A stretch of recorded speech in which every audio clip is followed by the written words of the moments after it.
For you, I'm just giving my introduction. My name is Rosemary. I'm working. Got married with 2 children. Oh, and God bless you. Children are almost like adults, teens. Yeah. So not teens, they're adults. So me, I don't come to the church very often due to my responsibilities to provide care at home. Unfortunately, a husband is very, very, very, very, very, very, very sick. Oh, no. So total care to be given most of the time. More than since I got married, he was sick. So I'm only one person working and serving all the care, taking children also does not know mom because I was working out of the country, leaving the children with the father. So providing shelter food. Yeah. My question this because I had to give some introduction for him. That's it. So my question is, due to this reason, recently some are not from outside. Outside many people talk about me. From this church itself, one person told me, we are blessed. We are given everything for us. We have happy family. We are very good. Because I have troubles, I have sick husband, children like this, I have never had a happy, never come to the church, I have difficulties, so it is my life is cursed life. How I can take this for me, please? Okay. They say that your life is cursed. Yeah. Yeah. Oh. Well, first of all, thank you so much for sharing all of that, Rosemary. Really value and appreciate you being that vulnerable and transparent with all of us. When it comes to saying that someone's life is cursed, first of all, I think that there's a problem there because they're taking that position of God in that sense of like pronouncing something like that over your life and making that sort of like saying that that's the case. When I read the Bible, I read the Bible that says that he who knew no sin became sin for us, and that he who hung on the tree became accursed for us. Not that we're cursed, Jesus became cursed for our behalf. So when someone says something like that to someone like you, who I'm assuming is in Christ, I think it's just theologically wrong. I always take up like that because whatever I am going through now, I think, oh, Jesus went through this, so it is for me nothing. When he went through that abused, assaulted, and beaten, spit, and talking so many things he was husband, so Yeah. I realized that, oh, now I am good, so I'm happy for that. Yeah. So I think that anyone that's in Christ is blessed. Now, what does that mean to be blessed by God? And so I think that I don't necessarily, because that term, because of like what a lot of different speakers around the world, Christian speakers around the world have said about those sorts of things, I think it becomes a term that we've lost a little bit of the New Testament meaning, and people have put things in there that don't necessarily belong in there. That there are certain things that God promises for you and for me, the blessed ones, that don't necessarily align with some of the things that some preachers say. So I think that, let's say one of the popular things might be something along the lines of, man, if you just believe in Jesus, everything will be good. Well, Jesus lived a perfect life and was the blessed one, and lived a life that was one marked by suffering. Rejected by people, spat on, and all sorts of things, and ultimately killed. I think that one of the things that God promises us is that there's going to be tribulations that come in the world. Our hope in the midst of it is that Jesus understands where we are. He understands the pains that we've gone through. He understands our rejections. He understands all of those sorts of things because he experienced it himself. But he also said, when he said that there's going to be tribulations in the world, the end of the verse in John 16:33, he says, but be of good cheer, because I've overcome the world. that even though we have these momentary afflictions, that there is all eternity waiting for us, where there be no more pain or suffering or crying, and God himself with his own hands will wipe away our tears. And that our 70, 80, 90 years, that may be really difficult for some people, will be swallowed up in God's eternal joy and pleasure, and by knowing God fully then. So what's the hope now? The hope now is we get to have a relationship with God, which is the most precious gift that anyone could have. It's the most precious gift that God could give. In the midst of our suffering and all of those sorts of things, we can have relationship with God and be strengthened by him and given deep joy by him and hope right now. But we also have this hope of what's to come. And so those are some of just the thoughts that come from the top of my head. I wouldn't say to somebody, I think that's a really bold thing to say, that somebody is cursed rather than blessed, and that's why these things are happening to you. Because then, if that stands to reason, well then Jesus must have been cursed in some way before he got on the cross, because Jesus had all sorts of bad things happen to him. And I don't think anyone's prepared to say that Jesus wasn't blessed, So I think that's I'm sorry that somebody said that to you. My heart breaks to hear that sort of rhetoric is going on. But I don't think that it's right. I don't think that that's right at all. Yeah. Is that helpful, Rosemary? Yeah. Is there another question? I have two questions. Sure. Can you keep mine I on? found one of my colleagues. Sorry? I found one of my colleagues, not exactly a colleague. She works on the same floor that as I do. And in the elevator, I found her with a book, very heavy book, big, thick book. Probably it might have been a little bit heavier than her. And I asked her, what is this book all about? She says it is philosophy. Then I said, who wrote this book? Then she sent some guy called Kim Wilber. Then she sent me a link on who this Kim Wilber is. He has taken something that is from Sigmund Freud, Sir Aurobindo from India. He has got all sorts of things stitched together and everything in one book. I just took a 5-minute course on it. I do not know exactly what it stands for. I'll go and find out more about it.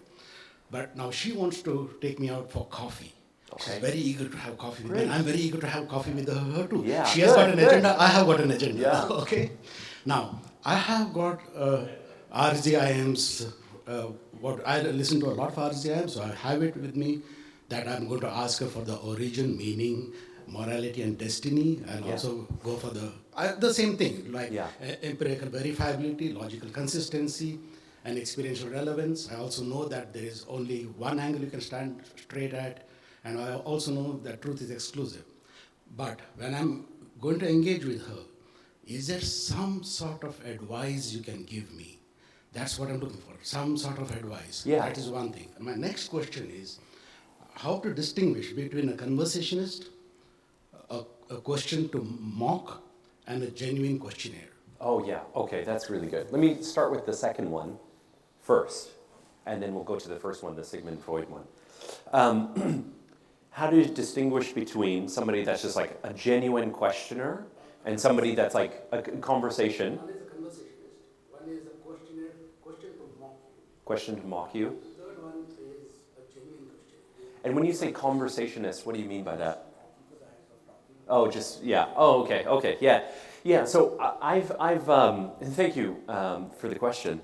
I think that the more I'm practicing conversations, the better I get at making those sort of judgments, and earlier on in the conversation, I'm able to make those sorts of judgments. Because sometimes you're right, like a conversationist will just kind of eat up time and they're just talking for the sake of talking. And some people are like just mocking you and your beliefs, and they're cynical about what they believe and what you believe and all sorts of things. And then there's the genuine questioner. So in my own practice, this is kind of my rule of thumb. So conversationist, let's say they're just kind of like rambling and stuff like that. Like, depends where I'm at and what I'm doing. I can sometimes be a conversationist. Like, I just love talking. So sometimes I'll engage with them. It depends how busy I am with things, if I need to go on to the next thing. When it comes to the person that's mocking, I would put them in the category of a cynic. And then the person that's genuinely asking, I would put them in the category of skeptic. And skeptics are really like what we should be going after. The cynic, however, I find that oftentimes they just want to have an argument, and I'm really not interested in doing that sort of thing. So I will spend less time with them, or like if I'm coming to the point where I'm starting to discern that they're a cynic, then I'll say, hey man, like I really enjoyed the conversation, but I gotta let you go. Because I want to spend my time with the skeptic. I am a finite resource. I only have so much time, I can only have so many conversations. And if I use all of my time on the cynic, who is very unlikely to persuade or to engage meaningfully, then I'm going to spend far less time, because there are so many skeptical people out there that are willing to have a meaningful conversation. So since I'm a limited resource, I have to spend my time with the skeptic, and I have to really watch and limit my time to with the cynic. Does that make sense? Is that what you're asking? Is that an answer? How to discern? Oh yeah, man,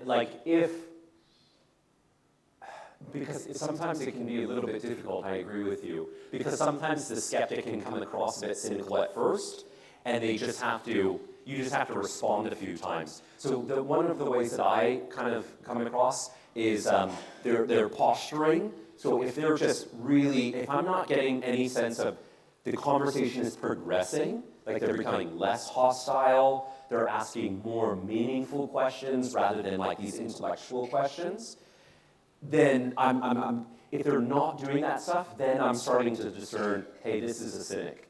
Like they're staying up here for a long time, and we're not making any progress down to the heart. Does that make sense?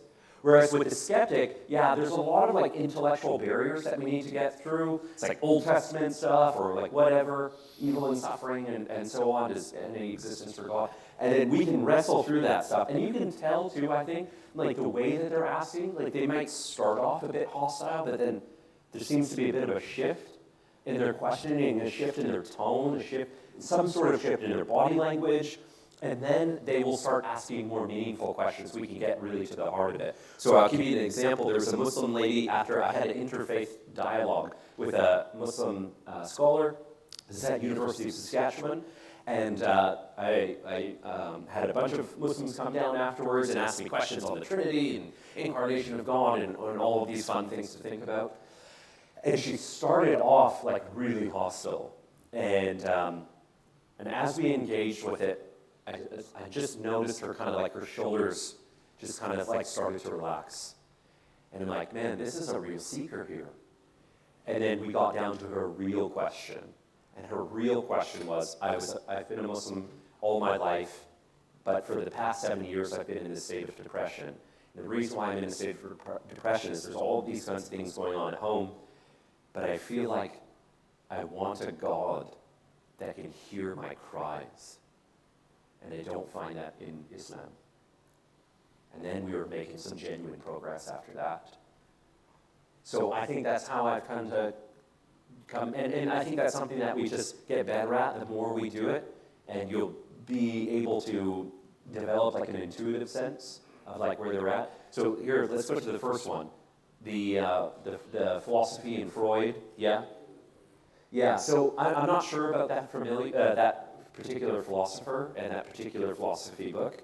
I know one of the major objections that come from people that have, so Freud was a psychoanalyst, and I think he was in the 20th century, maybe he was just a little bit before, and he would say things like, you Christians are people that just need some celestial father figure in the sky as like a comfort blanket for your life. And are you familiar with Freud at all? Yeah, okay. Am I representing him fairly? Yeah. And so he's like an atheist and believes in evolution and all of these sorts of things. And the reason why we think this sort of way is because human beings just need a coping mechanism with the trials and tribulations of life. And it's very like reductionistic, like this is why we are the way that we are. Now, here's the problem with Freud. And John Lennox is somebody you got to read with this. I know you like John Lennox. He wrote a book called Gunning for God. And he engages with Freud in Gunning for God. So I'll just give you like one quick thought, and then we'll move on to the next question. And the thought is this. Freud, even though Freud really, like there's a reason why people still read his stuff, like in universities and stuff. Like he is a very intelligent human being. However, when he's starting to make theological statements, now he's outside of his field. Does that make sense? Yes. Now he's outside of his field of psychology and psychoanalytic study. And when he starts going into this terrain of theology and philosophy and stuff like that, what I find, and what Lennox identifies as well, is that Freud may posit these ideas, but he's not wrestling through the evidence. Like, we're not just believing in God because we get some sort of, like, pleasure sensations. Like, hopefully that happens. It's not promised that you'll feel good if you believe in God, but hopefully it happens, and lots of people do feel it. However, when he's making these sorts of assumptions, he's not dealing with the philosophical arguments for God. He's not dealing with the historical evidence for God, the scientific evidence for God. He's not doing an analysis on all of those evidences. So yeah, you can go ahead and say that for sure. But unless you're dealing with the evidence of that Christians have for why they believe what they believe, then you're just saying stuff. You're commenting. You're not dealing with it. And so I found that really helpful. John Lennox was once interviewed to comment on Professor Stephen Hawking's comment. So Stephen Hawking is like one of the world's, he's passed away now, one of the world's best physicists and cosmologists in the world. Absolutely brilliant, absolutely brilliant. And him and Lennox went to Cambridge together, Cambridge University. And he made this comment. He says, and this, you'll hear Freud as soon as he says this. He's like, you Christians, you people that believe in God, you're just afraid of the dark. And that's why you believe in God. It's just this comfort, this psychological crutch that you have, yeah? And what does Lennox say in response? Well, your atheism is because you're afraid of the light. You can use it both ways. So Freud's argument is good, but it can flip on him. And so I think you're still left with, okay, even though the argument's brilliant, and you can use it both ways, we're still left in the middle now, where we need to examine the evidence.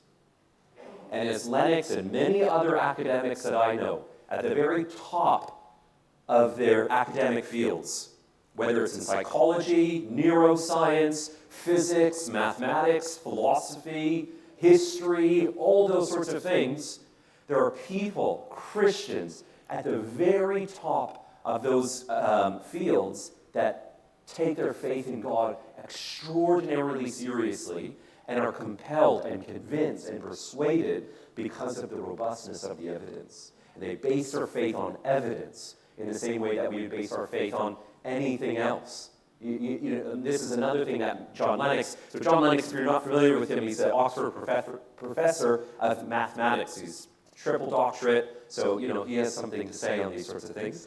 When you have 3 PhDs, like, come on, like it's like an argument from authority just walking around.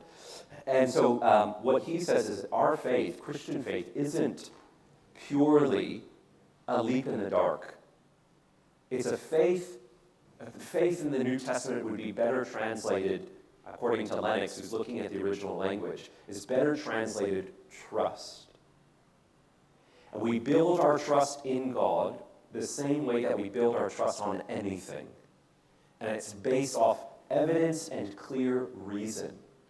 I trust my wife Khadija because I have talked to her before, I've had experiences with her, I know people that know her, and they have a testimony that says that she's somebody that's trustworthy, and I even have evidence like when she said, publicly in front of a whole congregation of people that she would marry me and stuff like that. Like, you have all of this evidence, yeah? And based on this evidence, I can say, like, yeah, I can trust her.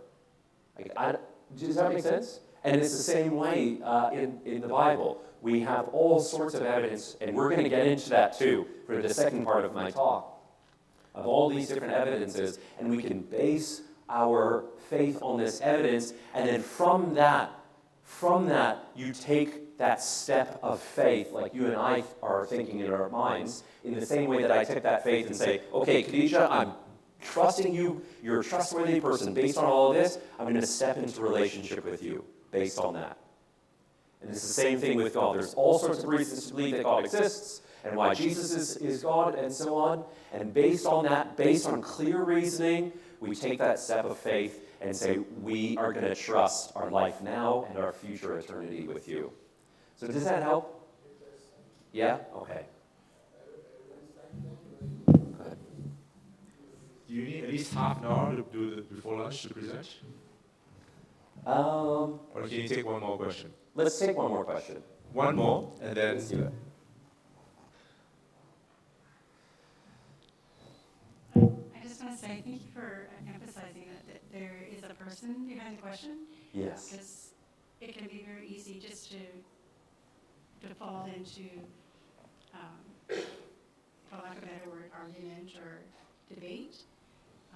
But to see the person, like if we have a relationship with Christ, then we need to translate that into my relationship with this person and engage in conversation. So thank you for saying that. Oh, thanks, Kathy. Thank you. I appreciate that. Oh, just a comment. That's okay. I don't mind the odd comment as well, especially when it's a nice one like that. okay, maybe then we have time for a question. Thanks for the comment. Sure. Yeah, go ahead. Could you, so that, I come across to the Muslim ladies, and then when I share my faith, they don't believe that Jesus Christ is a God. They just believe a prophet.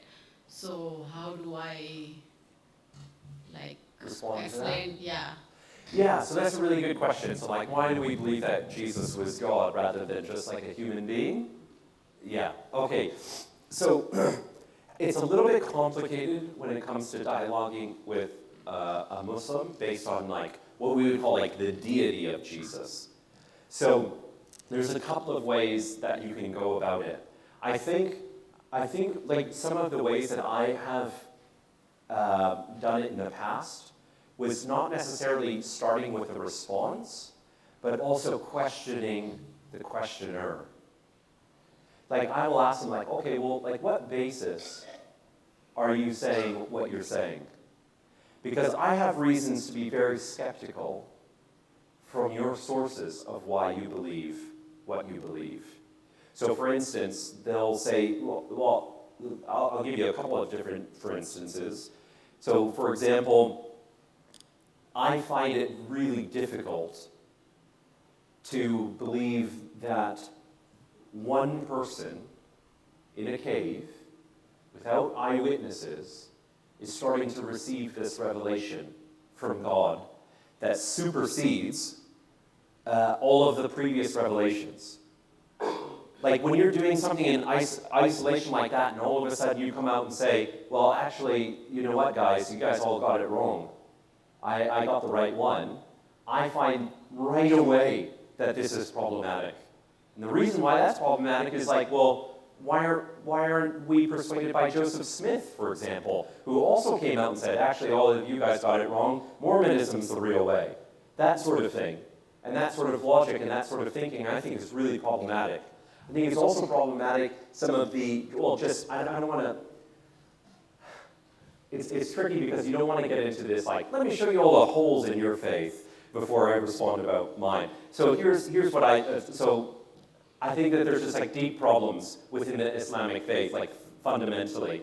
But if we were just to say, And you can get into like different Quranic texts, and like there's so many different texts out there that have shown variations, and if those variations are true, then the Quran itself is self-defeating because it says that it's word for word perfect, and Allah would have preserved it throughout the centuries, but we actually have the data that shows that it has been changed and has some changes throughout the centuries that it's been recorded. So things like that, automatically, I think that this is not a good source. Additionally, some of the historical claims that it makes, such as Jesus not dying, well, that's a big problem. That's a big, big problem. Not even from like a Christian's perspective, like from anyone's perspective. Because no one in history, no one thinks that Jesus didn't die on the cross. It's false. It's wrong. Every source, even hostile sources towards Christianity, because there's lots of other people writing about Jesus outside of the New Testament. We have at least 9 different sources outside of the New Testament that also talk about Jesus as like the major events around the starting of the Jesus movement. And everybody says that Jesus died on the cross under the Roman rule given over by the Jewish authorities. The only one that doesn't say that is the Quran. And then you got to ask, well, where are they getting their source from? And lots of people will say, well, there are some of these apocryphal gospels that they'll try and do, St. Barnabas or St. Mary and stuff like that for their information. Well, these things have been discredited from scholars for centuries, like for such a long time. So if you have like these historical claims, that's fine. But if they don't line up with reality, and your book claims to be 100% true, like 100% the Word of God, well, it's necessarily wrong then, because of these sorts of things. So I think and I wouldn't just necessarily go into all of that right away.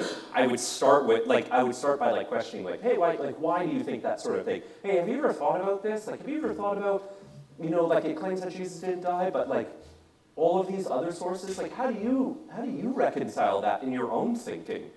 How did you come to the conclusion that that this is true? Because there's some really some good reasons to doubt. So I gently will question them. Now, if I was to give a response of well, why do I think that Jesus is God in flesh?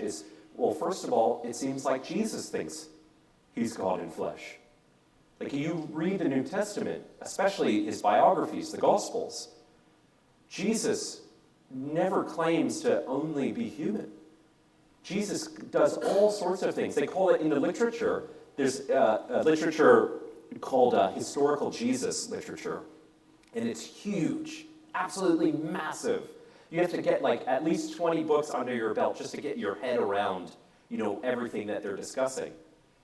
And basically within the historical Jesus literature, they look at 2 different things. They look at Jesus' actions and Jesus' self-understanding. Jesus' actions are things that only Yahweh incarnate would do. So think, for example, when Jesus is looking over Jerusalem just before the Passion Week, and he looks over and he weeps over the city, and he says, oh Jerusalem, Jerusalem, how I've longed to gather you like a mother hen gathers her chicks. That's so important. And this is just one example amongst many. These kind of things are so important. And here's why. Well, first of all, he's not appealing to God. I longed to gather you. That's important. Number 2, Jesus is using these metaphors that only Yahweh was using in the Old Testament.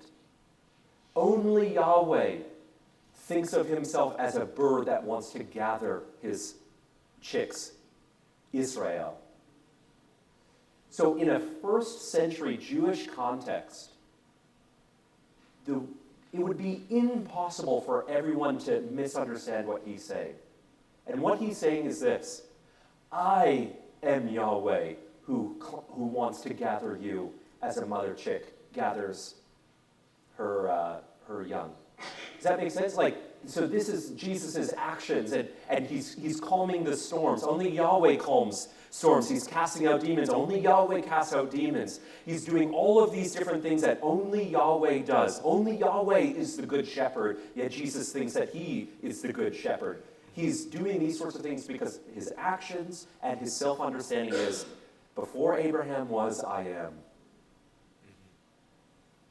And you see those, they call them ego ami, the I am statements, not only in John, but you'll also see them in the Synoptic Gospels, that's Matthew, Mark, and Luke, where Jesus, for instance, he's walking on water, and he says, don't be afraid, I am, in the original language. So it's not just in the Gospel of John that we see these sorts of things. We see them out throughout the whole bit. Jesus receives worship. The early church is praying in his name, baptizing in his name, and so on it goes. And so I think there's really good reasons. And then supremely is the resurrection. Is that if Jesus claims to be God, does things that only God can do, understands himself to be God, and all of these different things, and dies in God's name as God incarnate, if he was wrong, if he was blaspheming like the Jews thought he was, then it would stand to reason that God would not have resurrected him. But the resurrection, according to Jesus and the early church and the apostles, is that the resurrection is God the Father's signature, saying that I approve of this. I approve of who he is. And I approve that he's the way, the truth, and the life. So those are just some responses just off the top of my head, but we could get, if you have more questions, we can get into them more afterwards. Yeah, was that helpful? Yeah? Okay, good. Okay, thank you. We'll have more opportunity for questions later on, but I'm going to give Alonzo the opportunity to continue with his presentation first, and then we'll have lunch. Lunch is between 12, well, depending, 12 or 12:15, and we invite you to come for lunch for about 45 minutes. So I'll signal lunch once it's there. Let's do it. Okay, and this particular section will probably require, if you're taking notes, if you're a note taker, I'm a note taker, because there's lots of things I hear and I forget, so I need to take those notes. This section will be the section that will probably be the section that you want to take the most notes on. And then the next session we'll do some more Q&A, and then I think for the last session that we have together, we'll do a little bit of this, where you guys are doing some apologetics. And it's going to be lots of fun, I think. Maybe it's a thing of terror for you, I don't know, but it'll be fun. So this is, so we finished off our last session with pray, practice makes perfect, and finding common ground. Now, and I got into this a little bit with the last sister here that was talking about evangelizing her Muslim friends. And it's about questioning the questioner. And this is really a profound thing that I've picked up on. Well, it's not me that's picked up. I've learned it from other people, and I'm going to pass it on to you. Because you can make a ton of progress in a conversation in showing the truth by simply asking questions. I call this the Jesus technique. Because who was the master of asking questions? Jesus was. And he helped other people see where they were misguided or mistaken by simply asking them questions. And we see Jesus doing this time and time again, and it's absolutely brilliant. So whether it's my Muslim friends or my atheist friends, one of my favorite stories to share was at UBC, the University of British Columbia. And we had this big whiteboard. It was massive, much, much bigger than this one.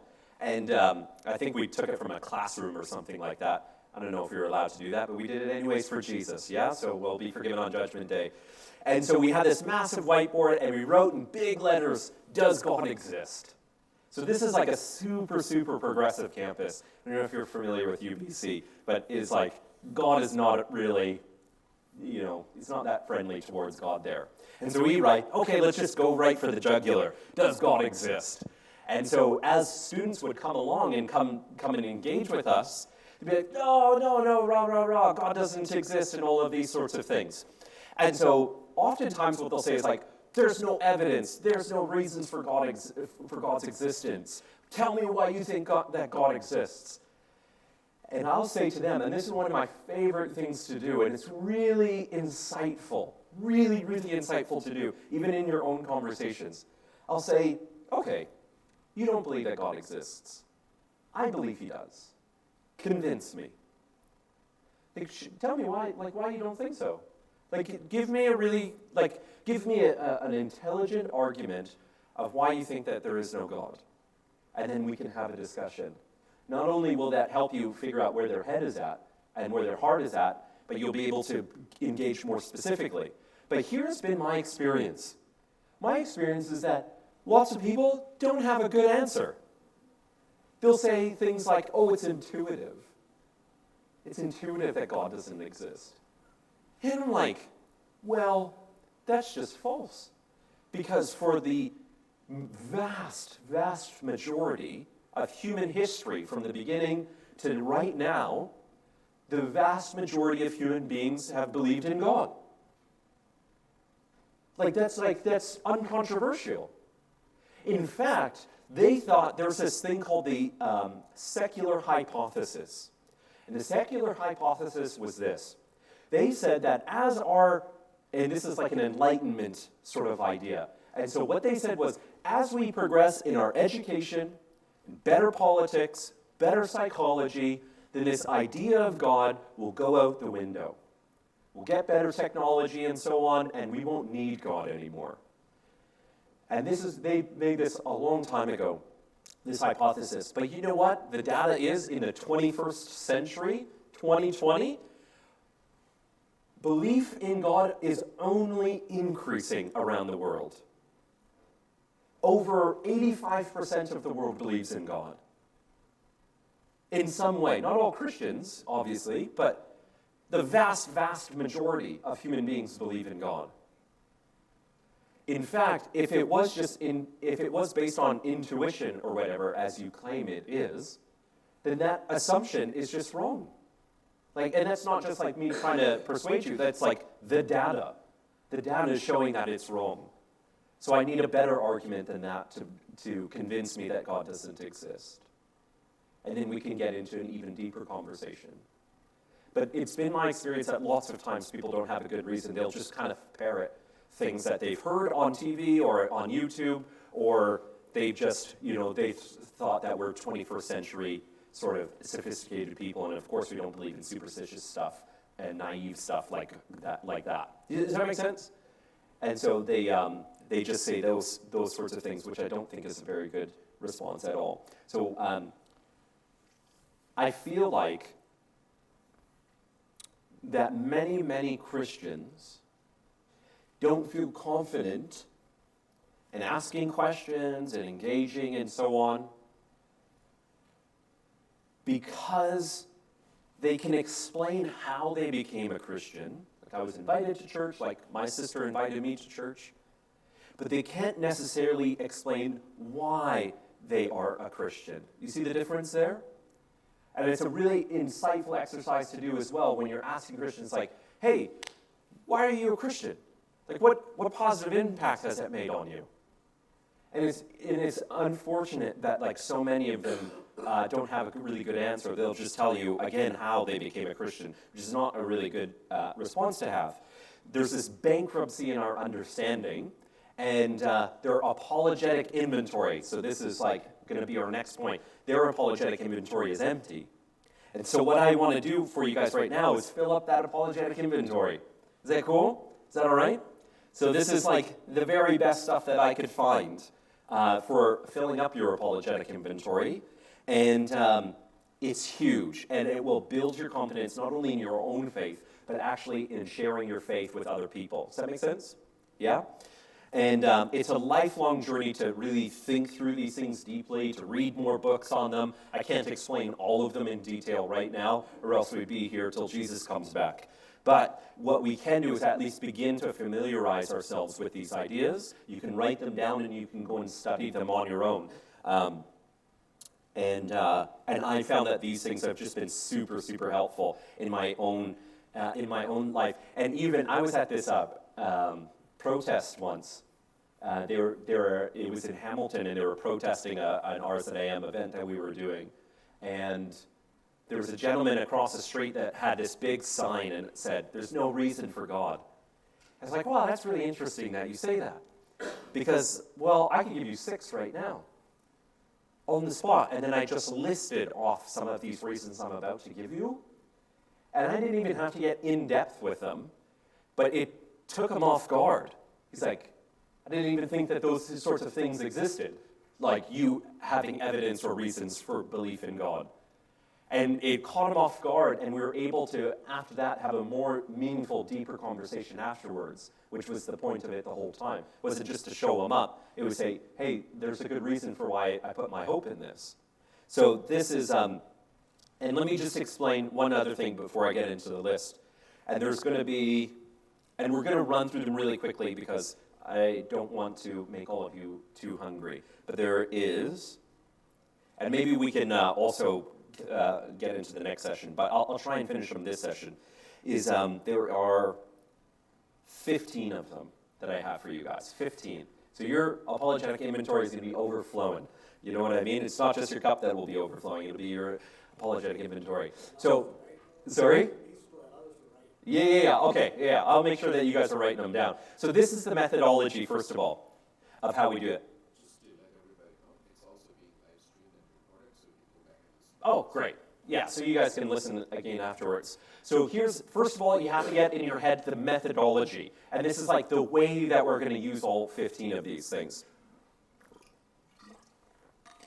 Can you raise your hand if you've watched Brooklyn Nine-Nine before, or any sort of like crime sort of, thanks for the one guy slowly, no shame in your game, homie. So basically, Brooklyn Nine-Nine is like any other crime show, like Law and Order or anything like that. And it's a show about detectives. And these detectives, what they do is they go to a crime scene, that's pretty intuitive, and they look at the crime, and basically, they can't prove who did it with absolute certainty. There's no absolute proof in that mathematical sense. Because oftentimes people will say, oh, what's the proof for God's existence? Usually what they have in their head is like, I want a 1 + 1 = 2 certainty. But the problem with that is that only exists in the theoretical realm of mathematics. Outside of that, they use something called inference to best explanation, or just simply put, what is the best explanation of the data? So what these detectives will do, and this makes lots of sense as soon as you start thinking about it, so they'll rock up to a crime scene and they'll look at, okay, well, here's the, let's say there's the body, and here's like a blood splatter, and we can like do some DNA testing on that, and maybe there's like a weapon here, and this lady seen something, and this gentleman heard something, or something like that. And they'll take all of that data together, and they'll say, what's the best explanation of what happened here? Does that make sense? And so it's the same thing when you're thinking about God. What is the best explanation of the reality that we live in and see and observe? Does that make sense? And so this is what philosophers and theologians and so on, this is what they do. It's called, if you want to give it the technical name, it's a cumulative case. It's a cumulative case. And there's one for God or theism, and there's one for Christianity specifically. So, because basically you want to start wide. When I start with my friends, I start wide and say like, okay, here's the cumulative case for belief in God in general, for theism. And if we can establish that, then that can open you up to God in general. But there's all sorts of theistic religions. You have Judaism or Jews, and you have Islam, and you have all of these sorts of things. So what you need to do is narrow it down from there. And so I have more stuff for that. But we're going to start with the big stuff, the wide stuff, the God stuff. Is that cool? Awesome, let's do it. So, number one is the origin of the universe. And sorry, I should have said this. You can write before on top of this is God best explains ... God best explains ... And so the number one is origin of the universe. And we can talk about these like in depth. I'll make some like light comments, but if you want to talk them more in depth, or if you want resource suggestions, just let me know during the Q&A and we can do that as well. Okay.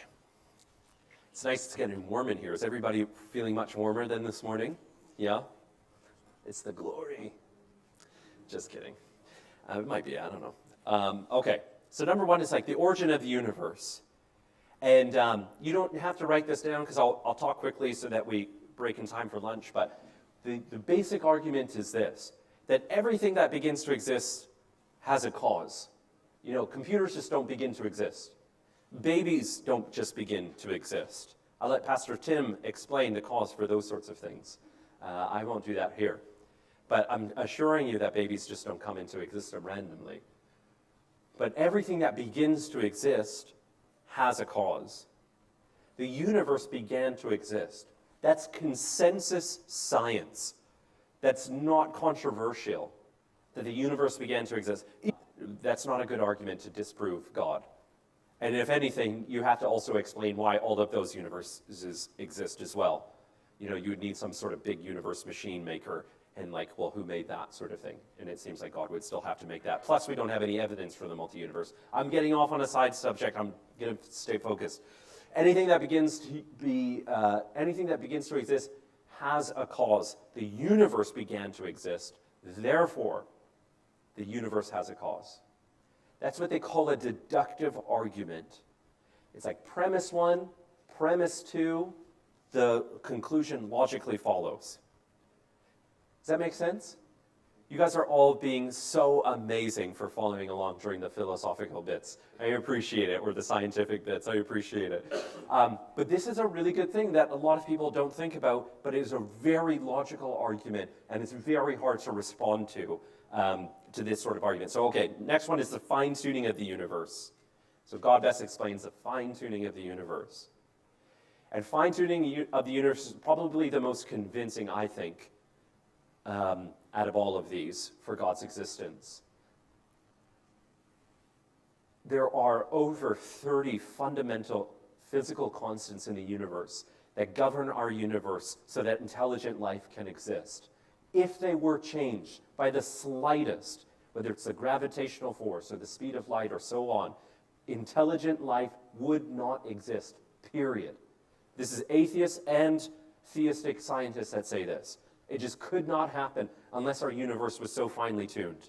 I'll give you an example, gravitational force. So let's say the gravitational force was a little bit weaker than what we have right now.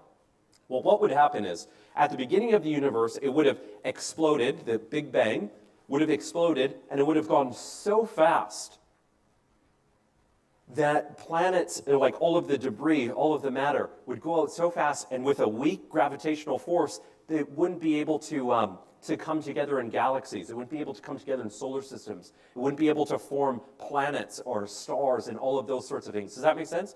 And so you need the gravitational force where it is. If it was stronger, then after the explosion, it would just crunch. Yeah? And so you need it where it is so that it doesn't expand into infinity or that it doesn't just crunch. And it's just one out of, I think there's about 34 or so fundamental physical constants that are finely tuned. And these things, like, they're finely tuned at numbers that are much, much larger than the number of particles in our known universe. We have 10 to the 80th power number of particles in the universe. Some of these things are even larger. Sorry, 10 to the 80th power particles in the universe. Like, that's atoms, yeah? Some of the probability of these things occurring are far, far higher, like much bigger numbers. And it seems just impossible that it would actually occur. Number 3 is the origin of life.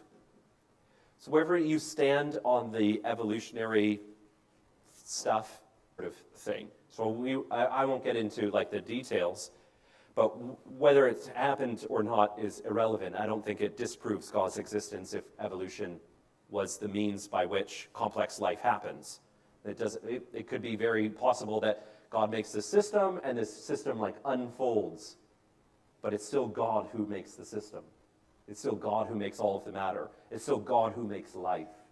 And the origin of life, no atheist knows the origin of life. They have not explained it in like purely naturalistic terms or materialistic. He's probably the world expert on this sort of thing. And you should YouTube him. He's worth the YouTube. Loves Jesus, and he will explain how no atheist, I just want to repeat that, no atheist can explain how life originated. None.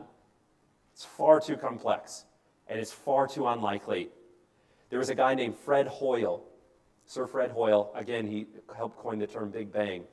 Him and his team of cosmologists calculated that the possibility of organic life coming from inorganic life is 10 to the 40,000th power. Any mathematicians in the room will tell you that anything beyond 10 to the 50 is impossible, or nearly impossible. 10 to the 40,000th power, they said it would be unlikely even if the whole universe was a big organic cosmic soup. Said it still wouldn't happen. James Tour, yeah, like T-O-U-R. He is awesome, and he's right at the very top of his field. He does, I think it's like quantum chemistry, which I didn't even know that it existed. Like, and there's people that have dedicated their whole life to it. Yeah, he does really cool stuff, though. I'll let him explain it better than I can. Number 4 is the complexity of life. It goes on the same vein. Complexity of life. Yeah, we see different species in dogs, like on a micro level, we see this diversity in species. But it seems like the complexity of life, as in like, if you've ever done a study on a cell or the DNA has 3.5 billion bits of information in it. Talk to anybody, like whether they're an atheist or believe in God, they'll tell you that DNA is extraordinarily complex. Not only is it jam-packed with information, but it knows what to do with that information. It knows how to operate. It is absolutely mind-blowing. And it's what caused a gentleman named Francis Collin, who was a Nobel Prize winner. He helped, he didn't help, he was the head of the Human Genome Project, which was mapping out the DNA, human DNA. He started off an atheist and ended in Christianity after studying DNA. Nobel Prize winner, loves Jesus, at the very top of his field. So it's Francis Collin, yeah, wrote the book called Language of God. And so any sort of person that says to you, oh, you know, just naive people believe in God, superstitious people, somebody that needs a little psychological crutch, it's absolute nonsense, absolute nonsense. I recently did a video on my Facebook page, so if any of this stuff's helpful, like do little videos on my Facebook page, Alonzo, Julian, Paul. I looked at John Lennox's book where he records all of the different Nobel Prize winners, and the vast majority, over 50%. It's 78% of Nobel Peace Prize winners are Christian. Over 65% of Nobel Prize winners are Christian. He looks at economics, literature, and a number of other fields, chemistry and so on, and he records all of the data. I can give you sorry, I'm like kind of rambling. I can give you the quotation afterwards, but there is a huge amount of Nobel Prize winners that are all Christians, that all love Jesus. So anyone that says that is for dumb people, they've mistaken. Okay, number 5 is objective morality. God best explains objective morality. So this isn't subjective morality, where it's like, this kind of like changes over time. This is like objective, like no matter where you are, we've always known that it's better to nurture a baby than to kill a baby, or it's better to be courageous than to be cowardice. It's better to love than to hate. It's better to have justice than injustice. Those sorts of things. That God best explains those sorts of things.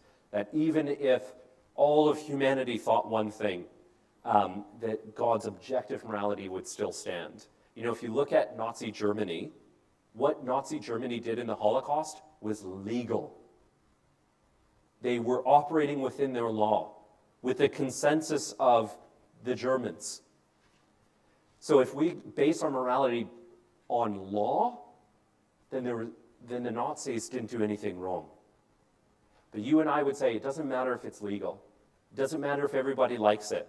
That was wrong what they did to the Jews. Does that make sense? And God best explains that. And then lastly is rationality itself. Rationality itself, that the universe is rational.